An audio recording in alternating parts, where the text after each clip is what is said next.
नमस्कार दोस्तों, चलिए आज हम लोग करंट अफेयर्स पढ़ने का सही तरीका समझते हैं और करंट अफेयर्स हम ओएसडी फॉर्मूले के तहत पढ़ेंगे, वन स्टेप डाउन। और इसे हम करंट क्वेश्चंस के थ्रू एग्जांपल लेके समझेंगे कि ओएसडी होता क्या है। तो चलिए देखते हैं आज का हमारा पहला क्वेश्चन क्या है और उसमें ओएसडी कैसे अप्लाई करेंगे। बंगाल की खाड़ी में उठे यास चक्रवात का नामकरण निम्नलिखित में से किस देश द्वारा सुझाया गया है। अगर आपको ये क्वेश्चन आता है तो आप इसका ऑप्शन ए, बी, सी या डी में से कमेंट करके बताइए कि क्या उत्तर होगा। और अगर नहीं आता है तो भी एक इंटेलिजेंट गेस करने की कोशिश कीजिए, जिससे आपकी तार्किकता का विकास होगा और आप अनएक्सेप्टेड क्वेश्चन भी करने में सक्षम हो पाएंगे। तो इसका आंसर देख लेते हैं। आईएमडी इंडियन मेट्रोलॉजिकल डिपार्टमेंट है भारत सरकार का। इसका एक रीजनल सेंटर है जिसका नाम है रीजनल स्पेशलाइज्ड मेट्रोलॉजिकल सेंटर, जो कि नई दिल्ली में अवस्थित है। इसके द्वारा 1-2 सालों की एक लिस्ट तैयार रहती है और जो भी चक्रवात आते हैं उनका नामकरण उसी में से एक नाम उठा के कर दिया जाता है। इस बार जो ये चक्रवात यास आया है उसका नाम ओमान की सरकार द्वारा सुझाया गया था। यहीं पे ये बताते चलें कि ये जो लिस्ट प्रिपेयर की जाती है रीजनल स्पेशलाइज्ड मेट्रोलॉजिकल सेंटर के द्वारा, इसमें अरब सागर और अंडमान सागर के आसपास के जो देश हैं वो लोग अपना एक लिस्ट भेजते हैं और उस लिस्ट को रीजनल स्पेशलाइज्ड मेट्रोलॉजिकल सेंटर क्रमबद्ध कर लेती है और उसी के अनुसार चक्रवातों का नामकरण किया जाता है। यास चक्रवात का मीनिंग होता है पूर्ण निराशा या दुस्साहस। आने वाले जो तूफान है आगे, अगला तूफान होगा गुलाब, उसका नाम पाकिस्तान द्वारा सुझाया गया है। उससे आगे जो आएगा उसे शाहीन नाम कहा जाएगा, कतर के द्वारा यह नाम सुझाया गया है। और जो उसके बाद तूफान आएगा, चक्रवात आएगा, उसे जवाद कहा जाएगा, उसे सऊदी अरब ने नाम दिया है। तो इस प्रकार से इस क्वेश्चन का उत्तर हो जाएगा ऑप्शन ए, ओमान। यहीं पर यह भी हम लोग जान लेते हैं कि बात आईएमडी की हुई तो आईएमडी की स्थापना 1875 में की गई थी। इसका हेडक्वार्टर दिल्ली में है और ये मिनिस्ट्री ऑफ अर्थ साइंसेज के अधीन काम करता है। चक्रवातों के साथ साथ भूकंपों की जानकारी, भूकंपों से संबंधित वार्निंग भी आईएमडी ही जारी करता है। चक्रवात के बारे में थोड़ी सी जानकारी जान लेते हैं। कोई भी चक्रवात होता है सबसे पहले उसकी शुरुआत जो होती है लो प्रेशर सिस्टम के रूप में शुरुआत होती है। हमेशा और हमेशा लो प्रेशर सिस्टम के रूप में शुरुआत होती है और ये लो प्रेशर सिस्टम हमेशा सी सरफेस के ऊपर ही डेवलप होता है। सी सरफेस के ऊपर डेवलप होगा तभी चक्रवात का जनन होगा। लो प्रेशर के बाद ये डिप्रेशन का रूप ले लेता है। जब डिप्रेशन का यह रूप ले लेता है उस समय इस चक्रवात का यह निश्चित हो जाता है कि अब एक चक्रवात आएगा और चक्रवात अपने आखिरी चरण में सुपर साइक्लोन के रूप में भी विकसित हो सकता है। 222 किलोमीटर प्रति आवर की रफ्तार से इसमें हवाएं चलती हैं और किसी भी साइक्लोन को ट्रैक करना और उसे मॉनिटर करना जब वो डिप्रेशन बन जाता है उस समय संभव हो पाता है। हालांकि यहाँ पर भी अनसर्टेनिटी बनी रहती है, पूर्ण रूप से किसी भी चक्रवात के बारे में कोई भी भविष्यवाणी नहीं की जा सकती है। तो ये बात रही हमारे चक्रवातों के बारे में, जो कि अक्सर अप्रैल और मई तथा अक्टूबर और दिसंबर के महीने में आपके अरब सागर और बे ऑफ बंगाल में आते हैं। इस इमेज से आप देख सकते हैं कि हमारे चारों तरफ से लो प्रेशर सिस्टम की तरफ आ रही हैं चारों तरफ से और ये फिर ऊपर उठ रही हैं। ऊपर उठती हैं ये गोल गोल घूमते हुए, इस तरह से चक्कर काटते हुए ऊपर उठती हैं। अगला क्वेश्चन है, हाल ही में सुर्खियों में रही भलसवा झील निम्नलिखित में से किस राज्य या केंद्र शासित प्रदेश में अवस्थित है? दिल्ली, हरियाणा, चंडीगढ़ या फिर राजस्थान? आइए इसका सॉल्यूशन देख लेते हैं। हाल ही में एनजीटी नेशनल ग्रीन ट्रिब्यूनल ने मोती झील, जिसे भलसवा झील भी कहते हैं, को बचाने के लिए दिल्ली के मुख्य सचिव को निर्देश दिया है। सीवरेज की गंदगी और ठोस कचरा आदि के फेंके जाने की वजह से झील अपने अस्तित्व के लिए जूझ रही है। भलसवा झील एक गोखुर झील है या इसे आप इंग्लिश में ऑक्सबो या हॉर्सशू लेक के रूप में भी कह सकते हैं। इसका निर्माण यमुना नदी के विसर्पों का यमुना से कट जाने के कारण हुआ है। तो इस प्रकार से इस क्वेश्चन का उत्तर हो जाएगा दिल्ली। यहाँ पे हमने डिस्कशन के रूप में बात किया गोखुर झील। तो समझते हैं गोखुर झील क्या होता है। मान लीजिए नदी बह रही है, तो नदी के बहने के क्रम में समय के साथ साथ ये जो इलाका है, ये जो विसर्पण हो रहा है नदी का, ये बढ़ता रहता है और एक समय ऐसा आता है कि ये नदी ऐसे जा रही है तो अपने इस विसर्पित मार्ग को छोड़कर यहाँ से बहने लगती है और ये पूरा का पूरा जो पोर्शन है इसका कट जाता है और नदी का रूट ये हो जाता है। इस तरह से नदी यहाँ से बहने लगती है, सीधा रूप धारण कर लेती है। तो ये जो विसर्पण मिएंडरिंग पाथ बच गया, यहाँ पे छूट गया, कट जाता है इस नदी से, इसे ही ऑक्सबोल लेक कहते हैं या गोखुर झील कहते हैं।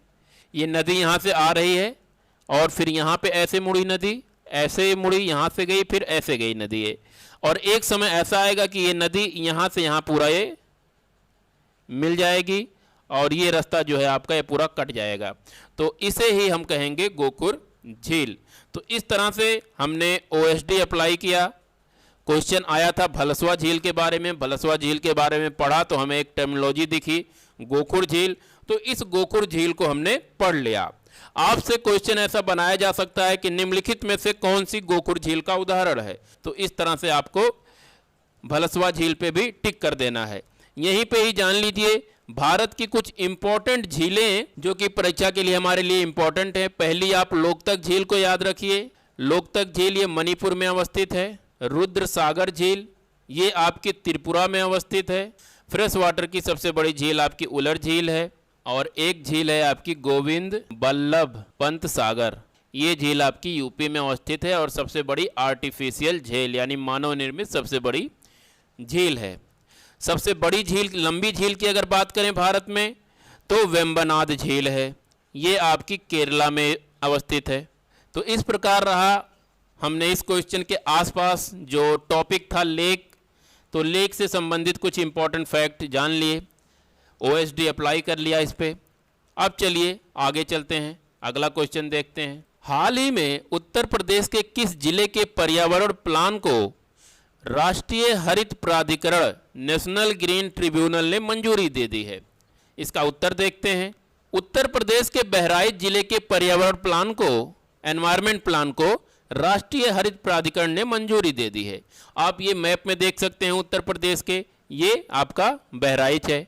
बहराइच की खास बात ये है कि ये इंटरनेशनल बॉर्डर से लगा हुआ है, ये चीज़ आपको ध्यान रखना है। यहाँ पे इंटरनेशनल बॉर्डर है और ये नेपाल है, यहाँ पे नेपाल के साथ ये सीमा बनाता है।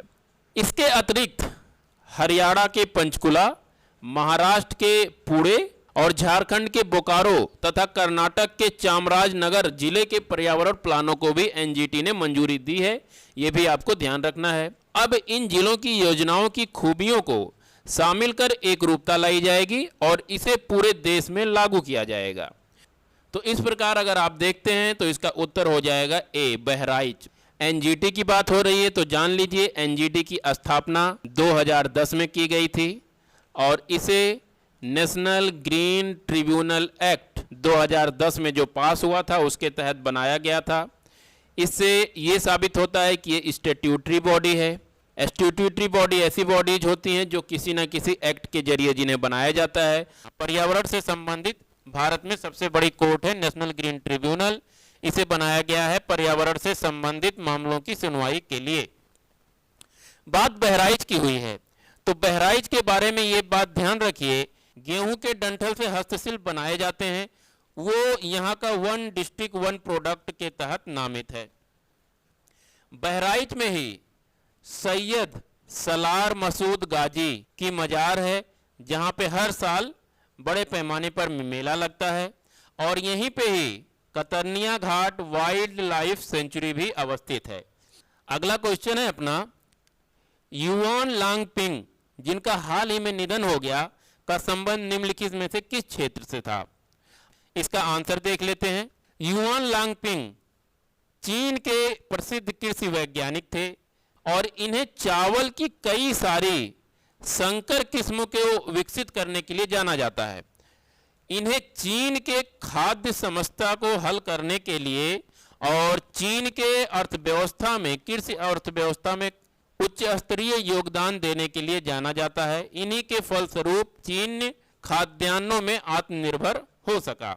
अगला क्वेश्चन है अपना, हाल ही में निम्नलिखित में से किस स्थान पर बीमा बांस आधारित ऑक्सीजन पार्क की स्थापना की गई है? क्वेश्चन अगर आपको आता है तो कमेंट करके उत्तर देने की कोशिश कीजिए, नहीं आता है तो भी इंटेलिजेंट गेस करने की कोशिश कीजिए, उससे आपकी तार्किकता का विकास होगा और पेपर में ऐसे क्वेश्चंस जो आपने कभी नहीं सुने, कभी नहीं देखे, उन्हें हल करने में आपको थोड़ी बहुत सहायता मिलेगी।